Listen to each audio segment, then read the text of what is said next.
Puji dan syukur alhamdulillah kita haturkan kepada Allah atas limpahan nikmat karunia Allah kepada kita semua, sehingga di pagi hari ini kita dipertemukan oleh Allah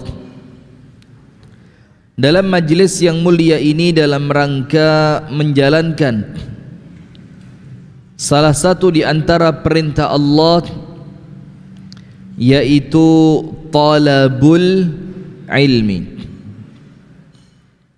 Kita berdoa kepada Allah Ta'ala, kita memohon dan kita meminta kepada Allah Ta'ala, semoga apa yang kita amalkan, semoga apa yang kita niatkan di pagi hari ini mendatangkan ridha dari Allah untuk kita bersama. Amin ya rabbal alamin. Dan kemudian amalan kita ini diterima dan dicatat oleh Allah sebagai ibadah. Amin ya rabbal alamin. Ini untuk jamaah bisa geser ke utara biar yang selatan bisa masuk. Monggo, geser aja, geser. Kebalik. Geser ke selatan biar yang utara bisa masuk. Monggo, silakan hadirin. Itu tidak cukup sebelah sana. Oh nggih, maju juga boleh. Jangan khawatir ya, saya sudah rapid dan hasilnya non reaktif. Tidak usah khawatir. Ini takut deket-deket, ini khawatir kecipratan itu loh. Tidak, rapid non reaktif. Swab PCR aman, jangan khawatir. Masker bawa, tapi kalau ceramah dipakai ampek. Monggo, silakan yang di utara bisa masuk. Monggo, yang utara masuk aja, enggak apa-apa. Yang di utara bisa masuk ke dalam. Kesian teman-teman yang enggak kebagian tempat ya. Ini karena pengajian Ahad pagi maka harus rame. Ini yang datang sudah lebih dari 1.200 ini ya, alhamdulillah. Tolong ibu-ibu piring disiapkan ya. Bu, piringnya siap bu? Siap. 1.200 orang cukup? Kalau tidak cukup datang ke depot amanah, tak sugui rawon. Terus masuk ke dalam. Tidak apa-apa, masuk aja. Ngelewatin kamera tidak masalah, belum mulai kameranya. Maju lagi. Nun sewu Pak, yang sebelah utara maju lagi. Atau muter gini tidak apa-apa juga. Panjenengan di sebelah saya gini, ngelihat ke sini. Monggo silakan. Itu tidak cukup yang luar. Ayo Pak Joko, bawa sapu Pak Joko. Ayo. Gak kelem mlebu mulih. Hadirin sekalian, puji dan syukur alhamdulillah kita haturkan kepada Allah karena kita diberikan taufik oleh Allah, diberikan hidayah oleh Allah, sampai kemudian kita bisa kumpul bareng duduk di majelis yang mulia ini. Panjenengan tahu hadirin, kenapa kita penting duduk di majelis taklim? Asy-Syaikh Shalih Al-Utsaimin hafizahullahu ta'ala, beliau mengatakan di dalam salah satu durusnya, durus itu pelajaran, itu beliau mengatakan, untuk orang-orang yang jauh dari medan jihad, untuk orang-orang yang jauh dari istiqomah dalam ibadah, untuk orang-orang yang jauh dari puasa sunnah, untuk orang-orang yang jauh dari tahajud, itu maka kunci untuk panjenengan dapat husnul khotimah itu ajek lungguh di majelis taklim. Itu kunci yang insya Allah pantas untuk kita mendapatkan yang namanya husnul khotimah. Terlebih lagi di zaman yang seperti ini, wis semuanya serba rancu, ndak jelas. Maka kalau kita tidak mengistiqomahkan diri kita duduk di majelis taklim, bakal katut. Bakal apa? Katut. Panjenengan tahu kemarin di Banyuwangi ada deklarasi apa? Deklarasi dukun dan tukang santet. Boy, hati-hati panjenengan. Hati-hati serius. Zaman tahun 98 banyak dukun dibunuh, betul. Sekarang mereka mau balas dendam. Panjenengan sing jenggot-jenggoten disian. Nanti tak potong sampai rumah ini. Sing jenggot-jenggoten disian karena zaman dulu ya panjenengan ini yang nguberi dukun itu, ya apa ndak? Nah, maka sekarang mereka mulai berani deklarasi dukun dan tukang santet. Acara pertama mereka festival santet. Wih, festival bunga pantes, festival pasar malam pantes, festival santri taman pendidikan Al-Quran pantes, festival tahfidz Al-Quran pantes. Ini festivalnya santet. Nah, itu panjenengan lenggah dan majelis ilmu, maka insya Allah akan mendapatkan pencerahan. Ono masalah, oh ngerti, mek ngene tok. Ada yang lain lagi, oh mek ngene tok. Ada yang lain lagi, oh dawuhe ustadz kados ngeten, aman. Kenapa? Karena hidup kita senantiasa diterangi dengan ilmu. Itulah kenapa dalam Islam itu menuntut ilmu hukumnya apa, Pak? Hukumnya apa, Bu? Wajib. Menuntut ilmu lah ya, bukan poligami. Salah faham nanti. Menuntut ilmu dalam Islam hukumnya apa? Wajib. Karena apa? Kanjeng Nabi Muhammad SAW mendapatkan perintah dari Allah Subhanahu wa taala untuk menjaga umatnya dari penyimpangan. Nggih napa nggih? Dijaga dari penyimpangan supaya umat ini selamat dari penyimpangan. Tidak ada cara lain kecuali dengan ilmu. Nah, maka kita bersyukur. Ya masih sing teko sakmene lah ya. Yang datang cuma kira-kira 2000 orang cukup lah ya. Ini panjenengan di masjid ini paling 200-an lebih, 200 ada 200-an. Tapi yang insya Allah nanti nonton siaran itu 1000 lebih. Nah kalau mereka nonton kemudian dibagi lagi, di share, akhirnya pencerahan ilmu ini akan menyebar ke kemana-mana. Amin ya rabbal alamin. Maka kita berdoa sama Allah, kita minta sama Allah, ini penting di akhir zaman. Ojo lali, ya muqallibal qulub tsabbit qalbi ala dinik. Ya Allah, Allahumma ya muqallibal qulub, ya Allah zat yang maha membolak-balikkan hati. Jadi begitu, hati kita ini diantara dua jemarinya Gusti Allah. Yuqallibuha haitsu sya', yang Allah akan puter-puter sekehendaknya Allah. Kadang-kadang semangat, kadang males, kadang loman, kadang medit, kadang sabar, kadang emosian, kadang yo gampang ngerti, kadang yo lelet. Betul enggak? Karena hati kita di tangan siapa? Allah. Maka minta sama Allah, berdoa kepada Allah, minta ya Allah, wabil khusus di zaman akhir seperti ini ya Allah, di mana kemarin dapat berita ya Ustadz Zaim Saidi ditangkap Bareskrim gara-gara dianggap menyaingi mata uang rupiah pakai mata uang dinar dan dirham. Padahal itu mata uang Islam. Loh, kemarin katanya rame gembar-gembor ekonomi syariah. Sri Mulyani, kemudian Erick Thohir. Loh, ini bagian dari ekonomi syariah kok ditangkap. Jadi ekonomi syariah itu, Pak, enggak pakai duit kertas, duitnya langsung emas dan perak. Itu ditangkap orangnya. Nah, maka terutama di zaman yang seperti ini, Pak, iki wolak-wali zaman. Wong genah dianggap gak genah, wong gak genah dianggap genah.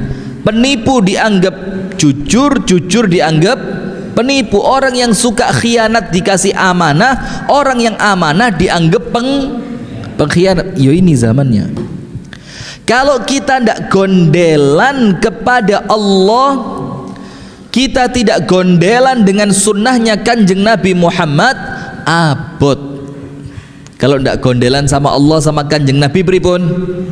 Abot. Nah, maka supaya bisa gondelan tadi itu duduknya harus di majelis taklim. Yo minimal lah Pak, minimal seminggu ngaji ping 7 itu sapi. Iya betul ya. Jadi minimal seminggu ping 7. Hari Ahad Nurul Huda, hari Sabtu Al-Maun, hari Jumat Al-Amin, hari Kemis nanti Al-Itqon, hari Rebu Mustaqim, hari Selasa Kasembon. Wah aduh ya Ramajo Kasembon. Hari Senin Mustaqim sudah. Nur Hasan, Mujahidin seminggu ping 8 lah. Ketambahan mujahidin ya. Nah maka panjenengan gilir masjid-masjid itu, mana ada jadwal pengajian datang, mana ada jadwal taklim datang, mana ada jadwal tausiah datang. Kenapa? Itu yang menyuburkan iman. Panjenengan tahu sahabat Nabi Muhammad sallallahu alaihi wasallam itu kalau ketemu satu dengan yang lain enten tiang kalih lenggah ngoten nggih. Ada 2 orang duduk di antara sahabat Nabi. Terus kemudian ada satu orang yang berjalan, teng teng teng teng teng teng teng. Apa yang terjadi hadirin? Maka kemudian mereka itu teman yang jalan kaki tadi ditimbali, diceluk. Ta'alau nu'min sa'atan. Ayo ke sini, kita mau beriman sesaat. Bukan berarti sebelumnya mereka tidak beriman. Yo beriman, tapi apa? Ayo imane dikuati, imannya dikuati. Itu sahabat Nabi. Kemudian satu dengan yang lain lek wis kumpul membaca surah Wal Asri. Siji maca situke ngrungokno, genti siji maca situke ngrungokno sampai mari. Kenapa?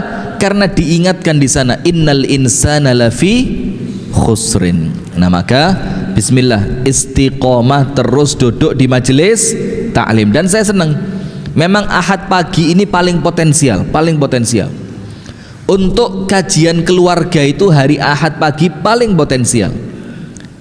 Bisa ngajak anak, bisa ngajak istri, kalau ada orang tuanya ya diajak bareng ya. Kalau punya tetangga, loh masa gak duwe tangga?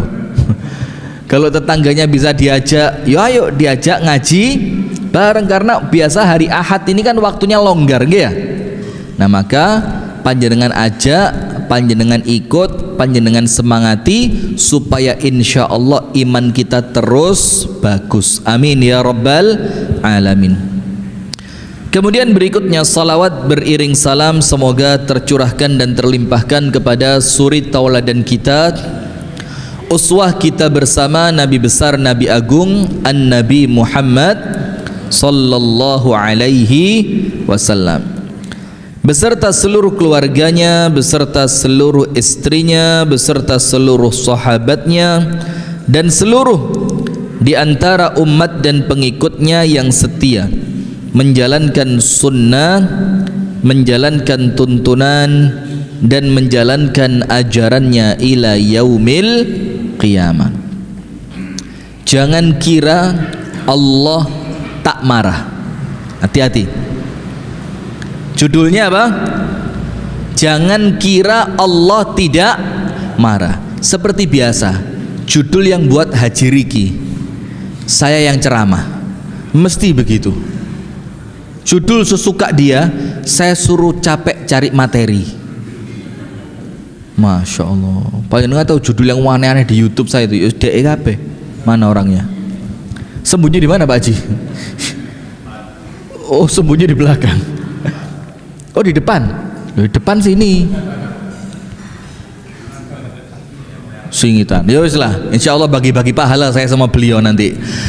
Nah sudah, beliau bikin tema, saya cari materi. Monggo silakan masuk. Lu kan, maju lagi. Maju. Gak kelem maju mulai.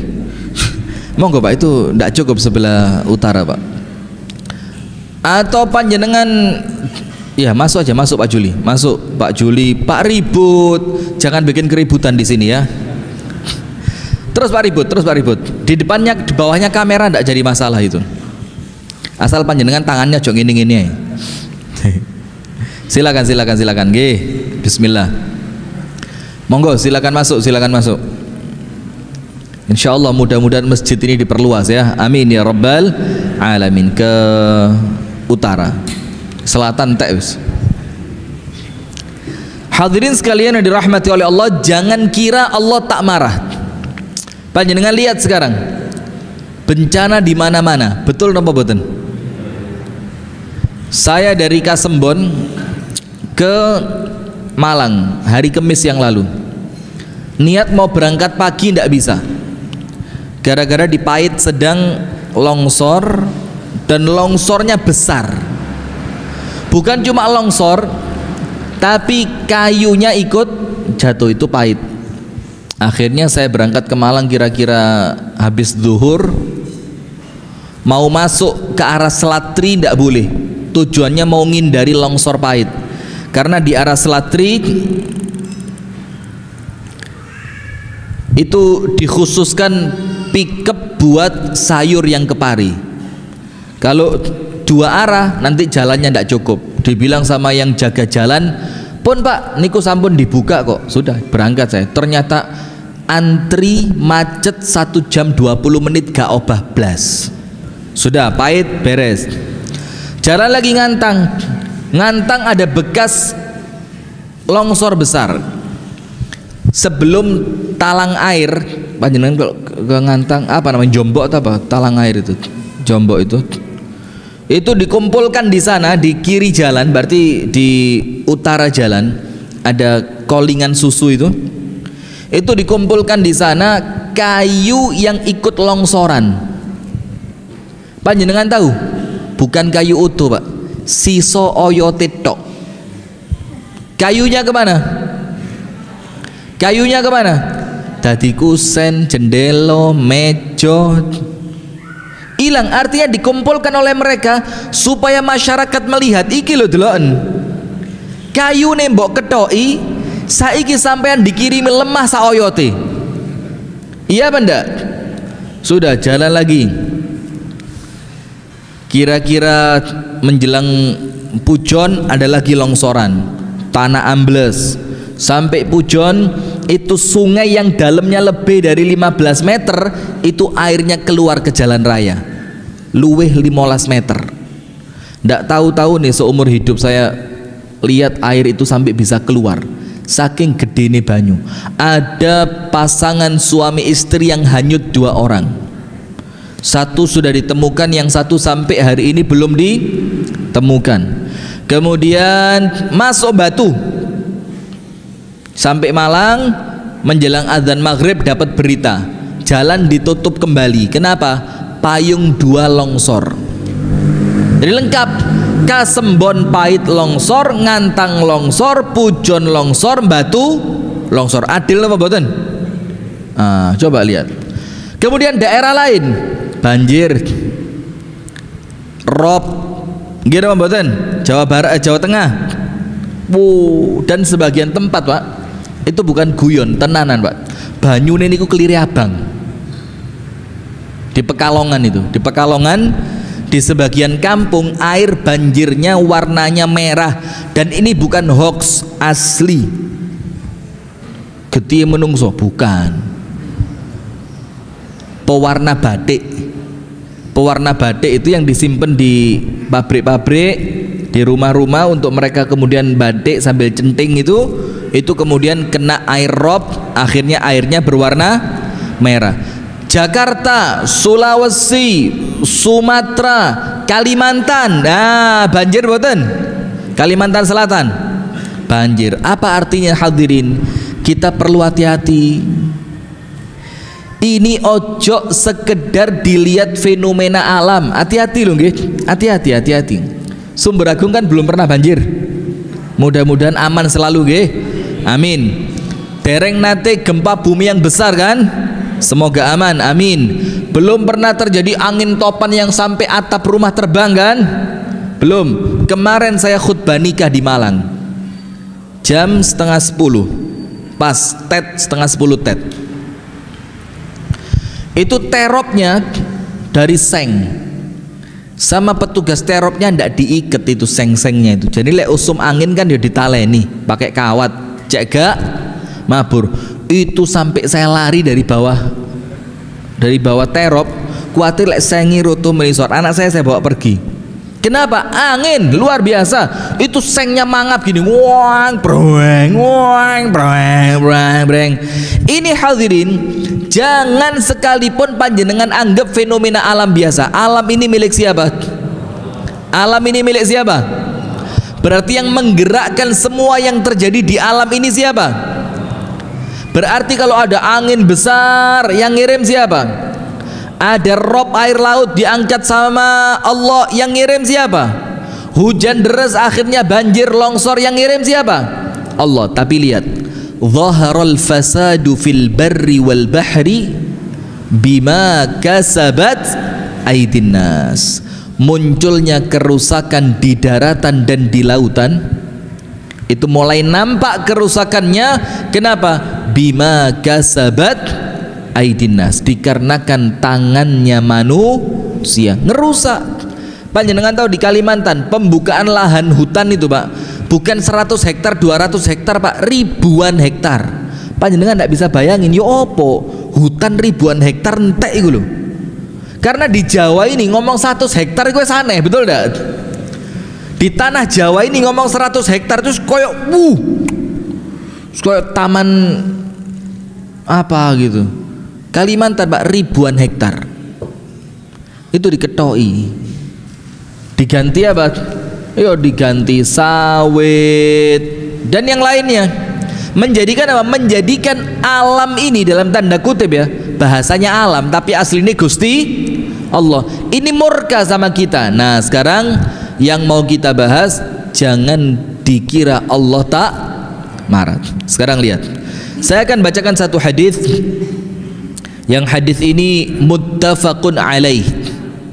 Muttafaqun alaih itu artinya hadisnya sahih dan sahihnya disepakati oleh Imam Bukhari dan Imam Muslim. Jadi kalau panjenengan baca hadis muttafaqun alaih, disepakati, artinya disepakati oleh siapa?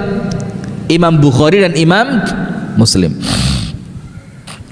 Dari sahabat Abu Hurairah radhiyallahu taala anhu, An-Nabi sallallahu alaihi wasallam bersabda, ijtanibu as-sab'al mubiqat, jauhi 7 dosa besar yang membinasakan. Ingat, ini bukan 7 dosa besar biasa, enggak. Bukan dosa besar yang sekedar dihukum di akhirat, enggak. Tapi yang Rasul sebutkan yang akan kita baca ini 7 dosa besar yang bikin pelakunya binasa di dunia dan binasa di akhirat. Bahkan sebagiannya oleh para ulama dihukumi murtad. Hati-hati. Sebagiannya oleh para ulama dihukumi apa? Murtad. Artinya kafir. Nah kita perlu hati-hati ini. Panjenengan lihat fenomena. Jadi saya ini tidak ngerti berita Pak. Kemarin saya buka YouTube, buka Instagram, kok komennya itu Aldi Taher official, dengerin tuh Aldi Taher official, fahami tuh. Jadi di video saya dengan Habib Muhammad bin Anis itu diposting di Instagram, kemudian komennya kok Aldi Taher, Aldi Taher, Aldi Taher. Ono apa Aldi Taheri? Ini Aldi Taher ini camat mana? Atau RT berapa ini? Subhanallah, saya coba kepo di Instagramnya dia. Oh ternyata Aldi Taher ini sedang bermasalah dengan yang namanya Deddy Corbuzier. Mali cerita gosip lah. Lanjut dah Bu. Lanjut ceramahnya Pak Aldi Tahernya. Oh yang mana? Sing serius. Sudah, saya penasaran ono apa iki? Ternyata dia sedang bermasalah dengan Deddy Corbuzier. Karena apa? Dianggap oleh Aldi Taher dan saya menganggap yang sama. Dan insya Allah kalau orang masih beriman akan menganggap yang sama, bahwa kontennya Deddy Corbuzier ini dengan beberapa tamu undangan podcastnya, tidak semua ya, tidak semua, sebagian tamu podcastnya itu isinya maksiat. Panjenengan setuju tidak? Deddy Corbuzier ngundang Dinar Candy untuk wawancara tidak pakai BH bu, dan diceritakan saya nggak pakai, emang bentuknya begini, mau pegang loh. La haula wala quwata illa billah. Yang seperti itu sama Aldi Taher dikritik. Kok podcast isinya maksiat? Bahkan saya lihat sendiri dari tayangannya itu, sedang tengah-tengahnya podcast itu tamunya sambil minum bir. Ya apa Anda lihat? Itu dikritik sama yang namanya Aldi Taher. Sudah tahu belum? Tak cerita nih, seru ini. Asik. Asik. Saya jam 8 gak kerasa ini ya. Sudah. Mari ini mulai ibu-ibu kepo semua, sopo sih Aldi Taher ini? Aldi Taher itu mantannya Dewi Persik ibu. Dulu. Tahu kan? Tahu. Tapi sudah cerai sekarang. Kenapa? Oh ceramah. Oh iya, terima kasih Pak Heru. Sudah. Apa yang terjadi bu? Itu akhirnya dikritik sama Deddy Corbuzier, dianggap Aldi Taher ini pansos. Pansos itu panjat sosial. Kenapa? Karena Aldi Taher itu isi postingannya sebagian itu dia ngaji, direkam, diupload. Ngerti diupload? Diupload itu dimunculkan di media sosial. Dianggap Aldi Taher ini pansos. Kalau saya pribadi, ya mendingan Aldi Taher jauh. Masih dianggap ria. Ria itu antara manusia dengan siapa? Allah, tidak ada yang tahu urusan hati, betul tidak? Tapi maksiat jelas dengan harapan meripat. Ini wawancara yang diwawancarai perempuan yang buka aurat, pakaiannya seronok, sebagian sambil minum khamr. Kalau panjenengan di dua sisi ini, panjenengan lebih milih yang Deddy Corbuzier atau Aldi Taher? Jelas. Kalau orang yang masih punya iman, tapi sayangnya karena masyarakat kita ini sebagian pendidikan agamanya nol, akhirnya apa? Justru membelani Deddy Corbuzier, membuli Aldi Taher. Ini karena apa bu? Karena sekarang dibikin di Indonesia ini yang baik itu kesannya mali elek, sing elek seakan-akan itu perkara yang biasa. Faham enggak? Nah maka hati-hati ini, hati-hati. Kalau Allah murka, ini bisa entek kabeh. Dan salah satu yang menjadikan kita kena azabnya itu apa? Wattaqu fitnatan la tusibanna alladzina zalamu minkum khassah.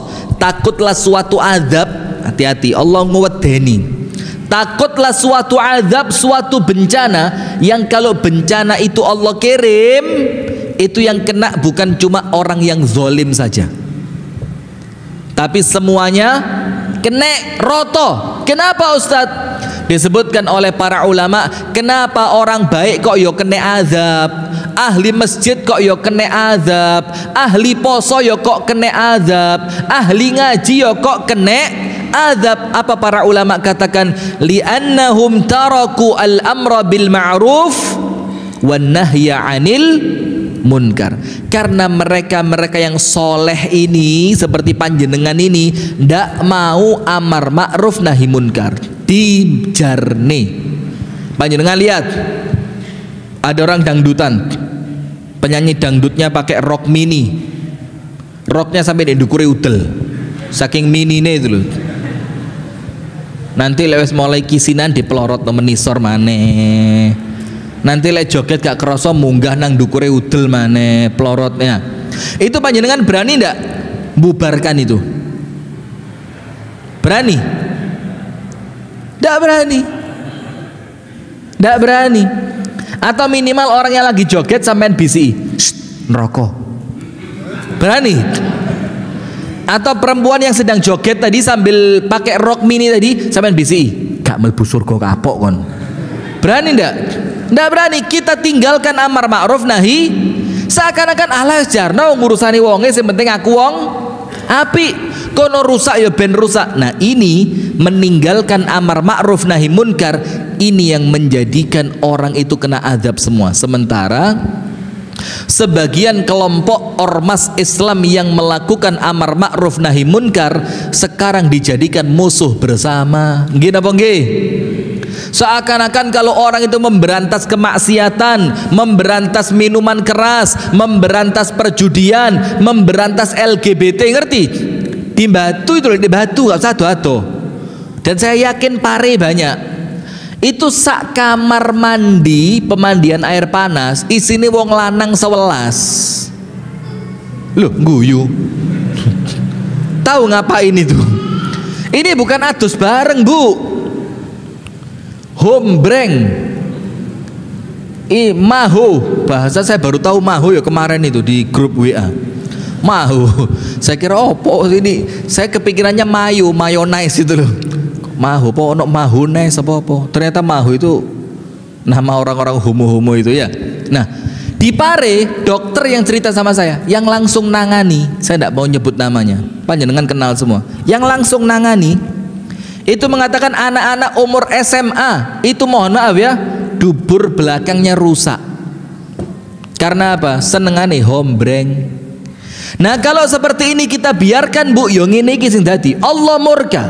Nah sekarang saya baca hadisnya. Rasulullah sallallahu alaihi wasallam bersabda, "Ijtanibu as-sab'al mubiqat." Jauhi oleh kalian 7 dosa besar yang bikin kalian binasa dunia, binasa akhirat. Dan hati-hati loh, Pak. Ini bukan perkara remeh loh, Pak. Binasa itu apa? Ya sama Allah dibinasakan. Bisa jadi karena penyakit, bisa jadi karena wabah, bisa jadi karena kehancuran ekonomi. Hati-hati loh, ekonomi dilungkas loh ini. Maka saya ngomong sama teman-teman di Yayasan Sayap Dakwah Organizer, uang kita di bank habisin. Cukupan kabeh. Siap. Sampeyan duwe ta? Siap. Kayak duwe ae. Saya bilang habisin duitnya. Dirupakan aset saja, dirupakan emas atau ya Mas Rifki ya podo ae. Dirupakan emas atau apa? Aman insyaallah. Oh ini coba kita ngomong uangnya dihabiskan, ngono ngitung duit. Sudah.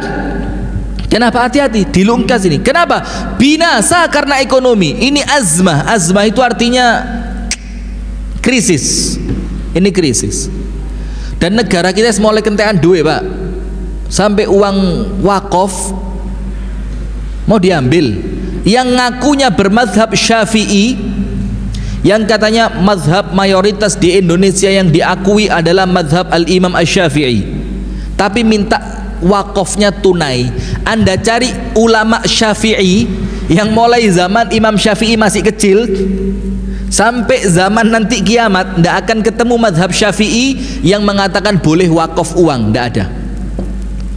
Dalam madhab Syafi'i, wakaf uang itu batil, tidak diterima. Bukan cuma tidak diterima, sing wakaf dosa. Bayangin, wakaf tadi dosa.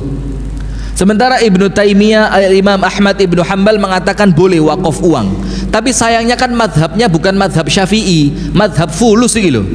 Sing penting dadi fulus ya digawe. Bayangin loh, dana bansos itu loh, gawe wong terdampak corona, sak kresek dilongi kok duwike. Itu uangnya negara. Asabri buyar, Jiwasraya buyar, entek kabeh duwike rakyat dipek. Lo sekarang tinjaluk maneh wakaf. Panjenengan percaya mboten? Nah ini jangan dikira Allah tak murka. Nomor 1,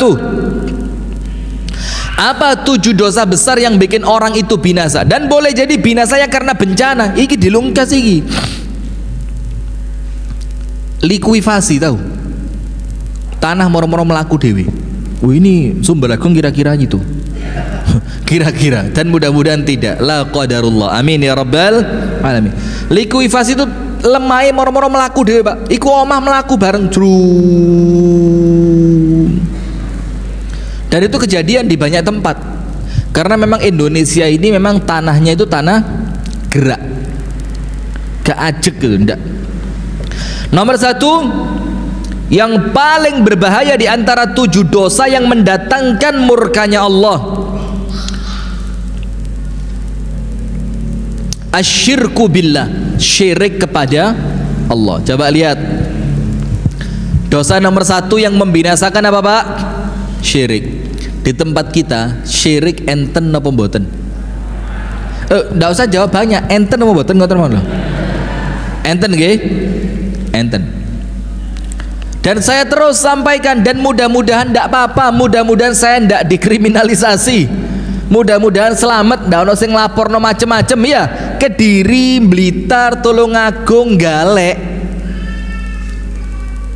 Ini the center of, sampai saya ngomong loh ya, saya ndak wali kota ini gak terima, bupati ini gak terima, dilapor sampean. Ini pusatnya Pak. Larung Sajen Kelut, Larung Sajen Brantas, Larung Sajen pinggir laut. Enten apa mboten? Sampai dibilang sama Permadi Arya, karena Islam yang datang dari Arab itu mengharamkan kebaya dengan alasan aurat, mengharamkan sedekah laut dengan alasan syirik. Memang haram. Panjenengan setuju haram apa mboten? Memang haram. Loh, yang punya manusia ini Allah, yang punya Indonesia ini Allah, kok gak oleh Indonesia diatur oleh Allah? Waduh, apalagi ngakunya Islam. Saya ini Islam, dan saya ngerti manusia pertama itu Nabi Adam, dan Nabi Adam itu oleh Allah diturunkan dalam keadaan sempurna. Loh, Islam kok gak ngerti aurat, Islam kok gak ngerti syirik. Nah, maka ini hati-hati. Perkara pertama yang bikin Allah murka, dosa besar yang menjadikan manusia binasa, nomor satu apa? Syirik. Syirik itu apa? Ini pengajian Sabtu malam Ahad ya. Syirik itu, nah panjenengan kalau mau kitab tauhid di sini Pak. Hari Sabtu malam Ahad, Sabtu pertama, Sabtu kedua dan Sabtu keempat, ngaji kitab tauhid. Cek padang mripate ngerti mana syirik, mana tauhid. Nggih Pak Tauhid nggih? Insyaallah. Pokok Pak Tauhid datang aman. Syirik lenyap sudah. Nah, ini di sini.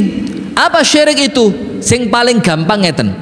Taswiyatu ghairillah billah fima huwa min khasaisillah. Menyamakan selain Allah dengan Allah dalam perkara-perkara yang mutlak itu kekuasaannya Allah. Jadi menyamakan siapa? Selain Allah. Disamakan dengan siapa Bu? Allah. Dalam perkara-perkara yang khusus milik Allah. Contoh, wong mantu terang udan kathah napa kedhik ten ngriki? Mantu usum udan, kuatir lek udane deres nekakne dukun, dukune diken napa? Diken nerang, mangke madosi uyah grosok. Terus ditambahin apa malih? Menyan. Terus sapu korek diwalik. Ini syirik apa mboten? Kenapa syirik? Karena menurunkan dan menghentikan hujan itu haknya siapa? Ketika panjenengan meyakini dukun mampu melakukan itu namanya apa? Menyamakan dukun dengan Allah dalam urusan yang itu khusus milik siapa? Tobat. Yang pernah terang udan tobat. Saya yakin ada kok. Nggak usah angkat tangan, nggak usah kakean. Nah, tobat ini perbuatan apa? Syirik. Kalau sing nglakoni akeh gak ndang tobat, jangan dikira Allah ndak marah. Allah pasti murka. Kenapa? Haknya Allah itu yang paling utama untuk kita tauhidkan dan kita tidak menyekutukan Allah. Ternyata haknya Allah diinjak-injak. Allah marah ndak? Contoh ngeten, panjenengan gadah tanah, sertifikat atas nama panjenengan. Moro-moro nek wong ngangon wedhus ndek tanahe sampean, padahal wis dipageri, sampean marah ndak? Mangkel mboten? Mangkel. Itu karena hak panjenengan diinjak-injak orang lain, apalagi haknya Allah diinjak-injak oleh manusia. Itu nomor satu, syirik. Ojo cawe-cawe urusan syirik. Mau larung sajen, mau terang udan, mau termasuk syirik kecil ngitung dino, nogo dino lho. Oh, wetone apa? Kemis pon. Lah sing wedok Jumat Pahing. Oh, raiso. Geblak bae apa namanya? Oh, seraiso. Lah, nanti dibilang, "Wah, ini ngowah-ngowahi." Ini bukan ngowah-ngowahi adat. Kita mau Islam itu yang sempurna. Kalau adat kesopanan tanah Jawa, bagus, kita ikuti tidak? Kita ikuti. Adab sopan santun ketika ada tamu beneh nyugui, kita ikuti tidak? Karena sesuai. Tapi yang tidak sesuai mboten angsal dilampai. Nggih napa nggih? Nomor 2. Termasuk diantara as-sab'ul mubiqat, 7 dosa yang membinasakan, wasihru, sihir. Apa? Sihir. Nah, ini yang lagi rame sekarang di Banyuwangi. Sihir. Sihir ini apa, Pak? Bentuknya banyak. Termasuk bentuk sihir itu menampakkan sesuatu tidak sesuai dengan hakikatnya. Contoh, di zaman Fir'aun, Musa, tukang sihirnya Fir'aun bawa tali, ya, tali tampar. Terus tali ini niku dados nopo? Ulo. Asline nopo, Pak? Tali, tapi ketingale ulo. Aslinya tali, nampaknya ular di hadapan mata Nabi Musa. Yukhayyal, dikhayalkan seakan-akan tali ini berubah menjadi ular. Itulah kenapa ketika tongkatnya Nabi Musa dilempar, jeruet dadi ulo cilik-cilik dipangan, tukang sihir ngerti, wah iki kudu sihir lah iki. Aku belajar sihir mulai lahir procot oek sihir itu. Sampai saiki gak pedok ilmu kayak ngono, itu bukan sihir itu. Itu berarti apa? Mukjizat. Mereka langsung sujud, beriman sama Allah. Sama Fir'aun dibunuh. Loh, lihat. Jadi hati-hati, Pak. Ini ada hikmahnya ayat ini. Ayat ini bukan sekedar menceritakan, oh di zaman Fir'aun tukang sihir yang tobat dibunuh. Bukan cuma itu, Pak. Ini artinya apa? Di zaman kita pun orang-orang yang memerangi sihir itu bahkan dijadikan seperti tukang sihirnya Fir'aun ini, bakal dimusuhi. Wah, ini Islam radikalis ini. Ini Islam Salafi Wahabi yang datang dari Arab, yang arogan. Nah, digitukan. Nah, ini ayatnya begitu. Jadi ayat itu bukan cuma dibaca secara tekstual, tapi kontekstual. Apa yang ada di balik ayatnya. Nah, maka termasuk sihir itu. Sihir yang kedua apa? Nanti lengkapnya Ustadz Abu Hilal ya. Termasuk sihir itu, wong elek dadi ketok ganteng, ketok ayu. Biasanya kalau di tempat kita namanya apa? Namanya apa? Uang kembalian, susu, atau yang semisal dengan itu. Nah, melet, Janet, geng, ngertos kok ngotot ya rampe. Tahu saya? Itu apa? Misalkan panjenengan suka sama seseorang, ternyata orang yang panjenengan suka dia tidak seneng sama panjenengan, atau morotuone, calon morotuone gak cocok ya. Akhirnya datang ke mana? Dukun. Nah, itu sihir. Atau termasuk sihir yang lain, membunuh orang pakai yang semacam dalam tanda kutip santet, itu sihir.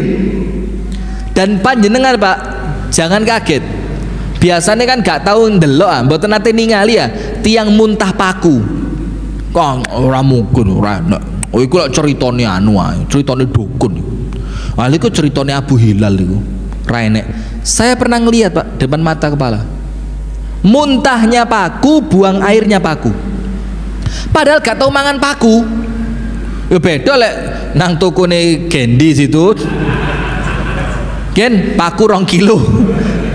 Terus kemudian sampai udah nggak banyu wedang teh atau tuh jombe. Terus besok muntah paku, buang air, pantas. Jadi gak tahu mangan paku, gak tahu ngombe paku. Metune masuk dari mana? Masuk dari mana? Sihir, santet. Zaman saya kecil kelopo woto, Pak, dereng dipacai, dereng dipecah.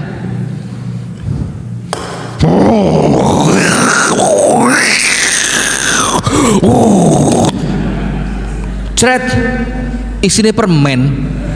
Loh, Masya Allah. Ini termasuk. Nah, yang semacam ini Ini termasuk dosa besar yang membinasakan. Sekarang di tempat kita, Pak, perkara itu sudah mulai dideklarasikan. Deklarasi Ikatan Dukun dan Tukang Santet se-Banyuwangi. Ini kalau para ulama tidak bergerak, kalau orang-orang yang ahli tauhid tidak bergerak, ya akan terus. Dan ini, Pak, semacam ngetes saja, Pak. Lek panjenengan boten protes, lanjut. Saiki Banyuwangi, meneh Kediri. Dan tidak menutup kemungkinan perhimpunan dukun dan tukang santet Ranting Badas. Oh, ndak menutup kemungkinan ini jadi ono Ranting Badas, kemudian cabang Sumberagung, pimpinan daerahnya di Kediri. Hati-hati sampean. Nah, ini termasuk apa? Dosa yang bikin orang binasa. Binasa itu artinya apa? Allah bakal mengirimkan kepada panjenengan azab yang membinasakan panjenengan. Ya seperti itu, banjir, longsor, gempa bumi, likuifasi, bukan likuidasi, likuifasi, terus semuanya. Itu yang kedua, sihir. Hati-hati, Bu, mboten usah cawe-cawe urusan sihir, ndak usah takut.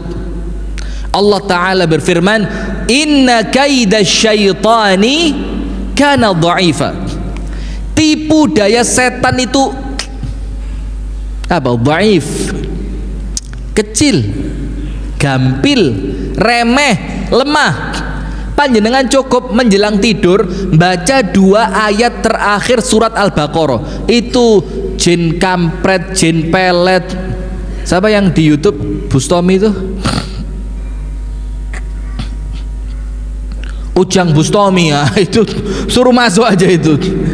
Itu cukup 2 ayat terakhir surat Al-Baqarah, ndak mempan. Kalau pagi sampai sore baca ayat kursi, tambahi Bismillahilladzi la yadurru ma'asmihi syai'un fil ardi wala fis sama' wa huwas sami'ul alim. 3 kali pagi, 3 kali sore, aman. Kalau sore ditambahi 1, a'udzu bikalimatillahi tammati min syarri ma khalaq. Baca 3 kali, aman. Jadi 3 waktu ini panjenengan jogo, aman dari tukang sihir. Alah, tukang sihir pret, tukang bohong semua itu, kadzab, pendusta itu.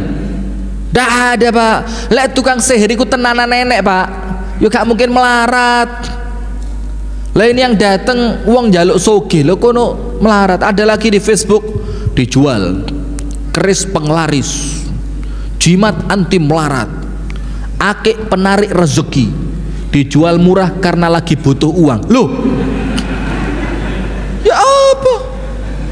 Keris penglaris, jimat penarik rezeki, akik anti melarat, dijual cepat karena butuh. Lo cari penglaris, cari anti melarat, lo kok sampai melarat? Pendusta, Pak. Itulah kenapa dukun itu dibilang orang pinter, karena sing teko goblok. Lu serius ini, wis ele-elean wis. Makanya dukun itu dibilang orang, karena yang datang siapa? Orang bodoh. Lo sampai ada yang ngaku jenenge bodoh kok, yang sekarang tobat itu ya, sampai ngaku dia, aku ini bodoh. Jadi kalau ada pasiennya yang protes, mbah kok mboten manjur, lah tak kandhani aku bodoh kok sampean parani. Nah begitu. Maka hati-hati, jangan cawe-cawe urusan sihir. Dalam Islam, Pak, dalam Islam tukang sihir itu 2, dua-duanya dibunuh. Dua-duanya dibunuh. Nomor 1, sihir yang menjadikan orangnya murtad itu ketika sihirnya berkaitan dengan kesyirikan. Pakai apa? Pakai sajen, narik jin, kemudian mengirimkannya lewat media setan. Itu murtad, dihukumi kafir. Dihukumi apa? Kafir. Orangnya dipenggalnya karena murtad dari agama Islam. Nomor 2, sihir yang tidak berkaitan dengan kesyirikan. Tapi yo aneh, wong sihir biasanya apa? Syirik. Kalau tidak cawe-cawe dengan yang syirik-syirik, tetap dipancung. Ini hukum Islam. Tapi dipancungnya bukan karena murtad, tapi karena sihir mudarat untuk orang lain. Umar bin Khattab di akhir masa kepemimpinannya itu ngirim surat ke semua gubernur Islam. Apa perintahnya Umar? Aniqtulu kulla sahir was sahirah, untuk dibunuh di lingkungan kalian setiap tukang sihir laki maupun tukang sihir perempuan. Hati-hati. Jadi ojo wedi dukun teko nang sampean lek ceramah ngono terus tak santet kok bengi, santeten. Gak usah ngotot, santeten. Kenapa? Bukan kita sombong, tapi kita minta perlindungan kepada siapa? Allah. Yang ketiga, wa qatlun nafsil lati harramallahu illa bil haqq, membunuh jiwa yang asline gak oleh dipateni dengan cara yang tidak benar. Maksudnya apa, Pak? Sekarang coba lihat. Pembunuhan banyak atau sedikit? Banyak. Termasuk, mohon maaf, pembunuhan dengan cara yang tidak benar itu adalah membunuh orang yang seharusnya tidak boleh dibunuh. Jadi kriminalnya kecil, pelanggarannya kecil, tapi akhirnya harus ini termasuk ini. Maka dikatakan la yazalul mu'min fi fushatin min dinihi ma lam yusib daman haraman. Orang Islam itu semuanya pasti diampuni sama Allah dalam hadis yang sahih, selama dia tidak menumpahkan darahnya seorang muslim. Artinya lek wis mateni wong, ini para ulama berselisih apakah pembunuh itu tobatnya diterima atau tidak. Ingat, Pak, ada, dan ini ulama besar yang mengatakan pembunuh itu dosanya tidak diampuni sama Allah. Lah saiki urusan waris sih lho, bunuh-bunuhan, urusan utang, sing diutangi gak terima ditagih, sing nagih diapain? Dibunuh. Urusan cinta, zaman dulu sih lumayan, cinta ditolak dukun bertindak, oh yo musyrik besar. Sekarang cinta ditolak, tembak yang berbicara, depateh ini wongi.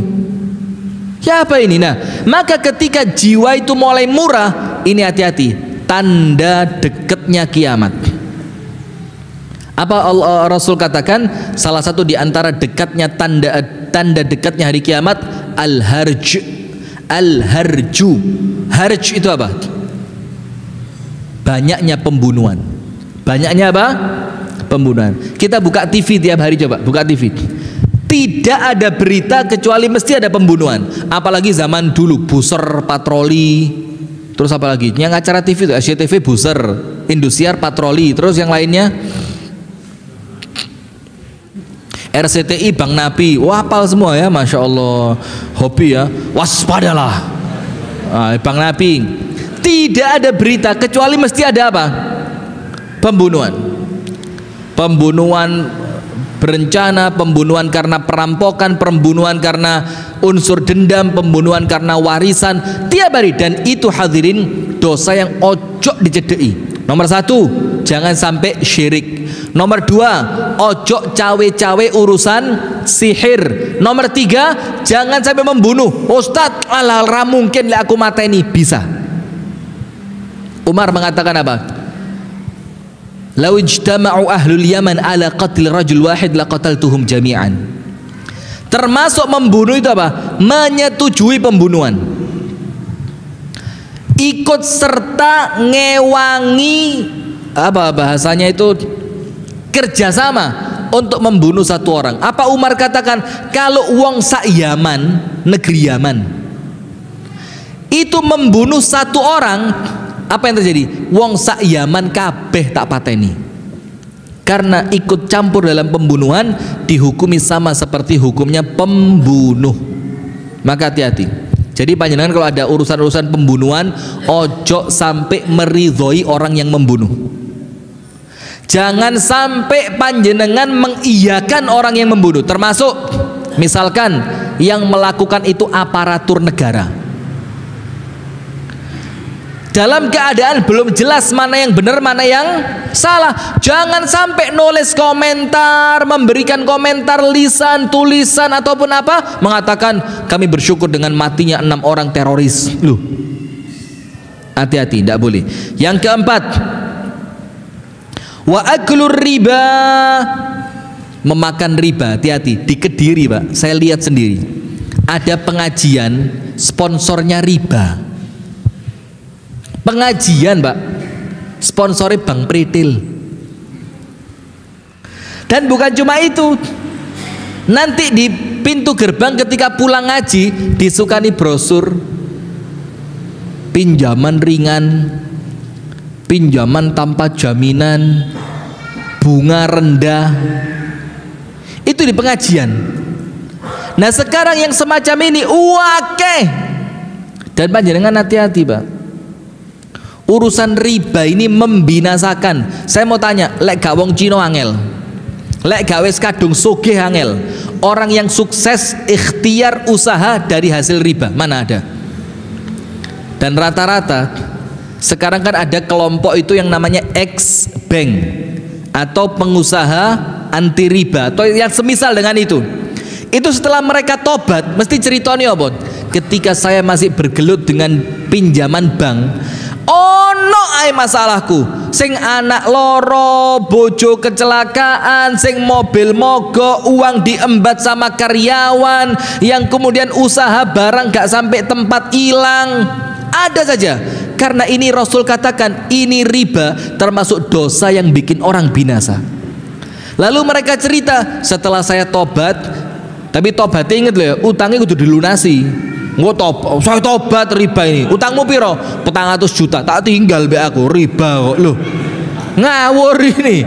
Bayaran dhisik baru tobat.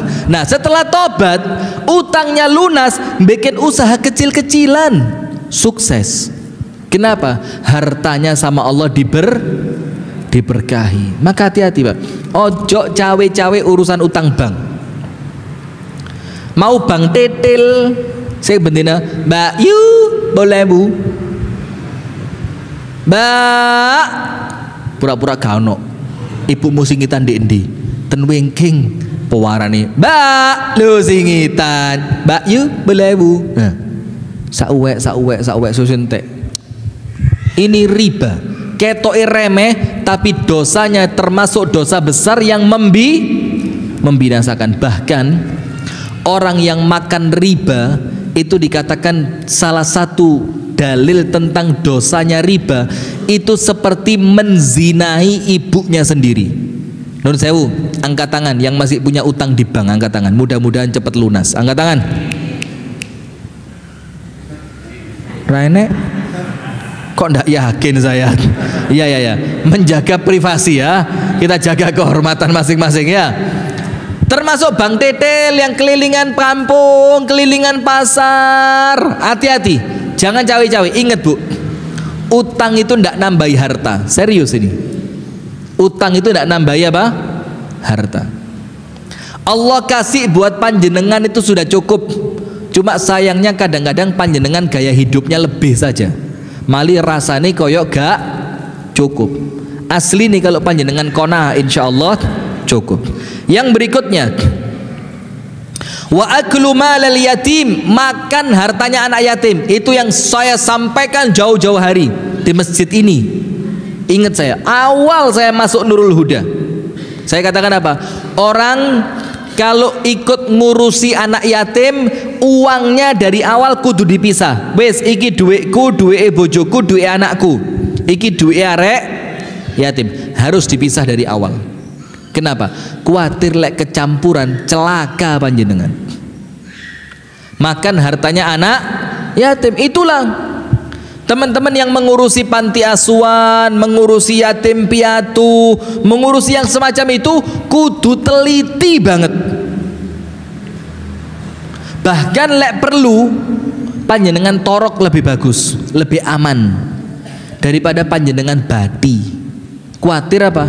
Itu memakan harta anak yatim, dosa besar yang membinasakan dunia sampai akhirat. Kemudian yang berikutnya, wa tawalli yaumaz zahf, lari dari medan perang. Orang Islam tidak boleh cari musuh, betul tidak? Tidak boleh nantang-nantang perang, tidak boleh. Tapi kalau musuh datang, pantang mundur. Itulah kenapa debatable. Debatable itu apa?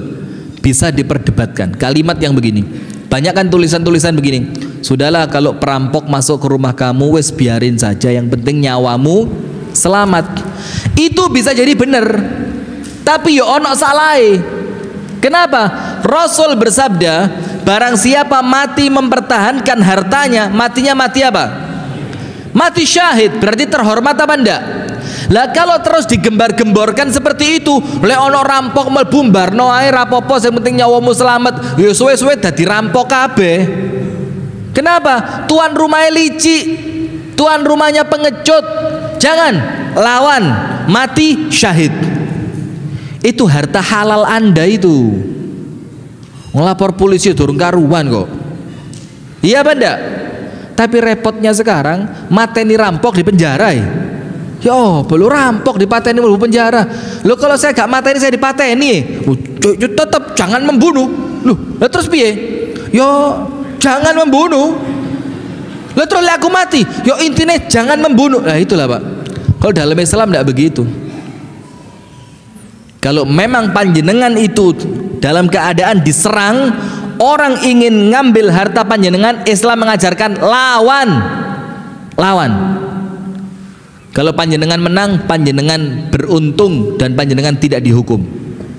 Kalau panjenengan kalah, panjenengan mati panjenengan sama Allah dihargai dengan mati apa? Syahid. Maka tidak boleh mundur dari medan perang, tidak boleh. Orang Islam tidak cari musuh, tapi musuh maju pantang mundur. Kenapa? Iki surga awi-awi. Surga awi-awi ini. Maka salah satu dosa yang besar itu lari dari medan perang. Yang terakhir penutup. Ini hati-hati, ini ibu-ibu, Bu, hati-hati. Yang ketujuh, qadhful muhsanat al-mu'minat al-ghafilat, menuduh perempuan baik-baik berbuat zina. Hati-hati. Ini urusan lisan, ini biasanya urusan ibu-ibu ini.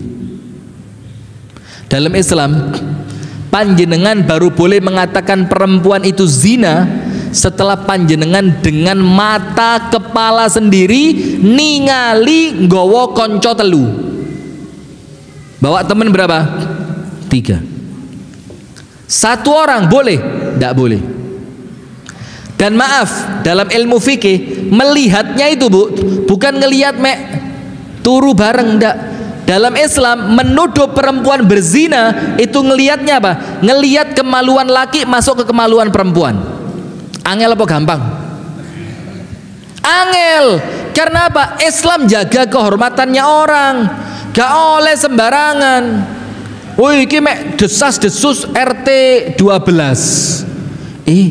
Mulai kok Surabaya kok Malisoge. Ayu rambutnya kelire abang. Alise iku Mbak mulai ngarep muter mburi. Iku cocok di Surabaya gak genah iku. Nah, banyak ndak di kampung kita begitu. Cocok di Jakarta kerja orang genah. Iya Mbak, buka salon. Sapa maneh salon? Kok ora wong salon ae. Biasa lek ngono iku. Golek tutup salon buka lawang. Hati-hati ini, tidak boleh menuduh orang lain berzina tanpa saksi empat orang. Kalau ada berita yang seperti itu, panjenengan jangan ikut-ikut. Wes aku gak melok-melok Mbak. Iya lek ora. Iki dosane dosa besar yang membinasakan. Nah, oleh sebab itu saya tutup dengan apa? Dengan mengingatkan tentang bahayanya dukun dan tukang sihir. Rasulullah SAW bersabda, orang yang mendatangi dukun dan tukang ramal, sholatnya tidak diterima 40 hari 40 malam dalam keadaan orangnya tetap wajib sholat. Tetap wajib sholat, tapi sholatnya tidak diterima. Lek sampai percaya, kok pas yo? Lu iya, tawapai. Gak meleset blas. Kalau sampai percaya dihukumi kafir. Dihukumi apa? Kafir. Dan datang ke dukun, tukang ramal, tukang santet, terang udan dan yang semisalnya itu kalau sampai panjenengan minta sama orangnya syirik besar. Mbah niki mbah, kula badhe mantu, tolong udane diterang. Kalau panjenengan yakin orangnya yang nerang udan musyrik. Kalau panjenengan menganggap dukun ini cuma perantara saja, yang menghentikan hujan adalah Allah, cuma dukunnya perantara, itu syirik kecil. Tapi ojo khawatir, tetap saya bilang syirik kecil dosane yo gede. Gak usah khawatir, ala cilik. Gak usah khawatir, masih syirik cilik dosane gede. Maka bismillah, tawakal kepada Allah. Tawakal kepada Allah. Kuatkan iman. Khawatirnya apa? Jangan dikira Allah tidak murka. Kalau dosa-dosa besar terus dilakukan, Allah bakal murka. Penutup, panjenengan tulis 3 dosa yang paling cepat mendatangkan musibah. Ada berapa? 3. Yang paling cepat mendatangkan apa? Musibah. Musibahnya bisa jadi bencana alam, bisa jadi musibah ekonomi, bisa jadi musibah kesehatan, apapun yang penting musibah cepat datang dengan 3 dosa ini. Nomor 1, syirik. Syirik ini Pak, ini ngundang musibah. Itulah kenapa tidak boleh tinggal di kampung yang penuh dengan kesyirikan. Kalau panjenengan tidak bisa dakwah, tidak bisa merubah, tinggalan. Nomor 2, az-zina. Zina lan sak pituruti, termasuk di dalamnya khomer. Nomor 2 apa? Zina. Yo lengkap tambah api. Yo syirik enek, zinane enek, tambah api. Tambah cepet entek babar blas. Gak nyiso satu orang pun. Nomor 3, zulmal umara 'ala ra'iyah. Kezaliman pemimpin pada rakyat. Nomor 3 apa? Kezaliman pemimpin pada rakyat. Itu yang paling mendatangkan musibah. Sekarang saya mau tanya, nomor 1 tadi apa? Nomor 2 zina. Nomor 3 kezaliman pemimpin pada. Di tempat kita ono kabeh napa ono sebagian apa gak ono blas? Ono kabeh, ono sebagian apa gak ono blas? Ono kabeh. Berarti kalau Allah. Nomor 2, mendakwahkan tauhid dan pentingnya agama Islam. Nomor 3, kalau memang sudah tidak bisa semuanya, ngajak tobat gak iso, mendakwahkan ilmu wis ra kenek, maka nomor 3, qu anfusakum wa ahlikum naro. Minimal kita jaga kita masing-masing. Semoga ada manfaatnya. Kurang lebihnya mohon maaf. Hadanallahu wa iyyakum ajma'in. Ada pengumuman nanti ya dari MC-nya. Kita tutup dengan doa kafaratul majlis. Subhanakallahumma wa bihamdika asyhadu an la ilaha illa anta astaghfiruka wa atubu ilaik. Assalamualaikum warahmatullahi wabarakatuh.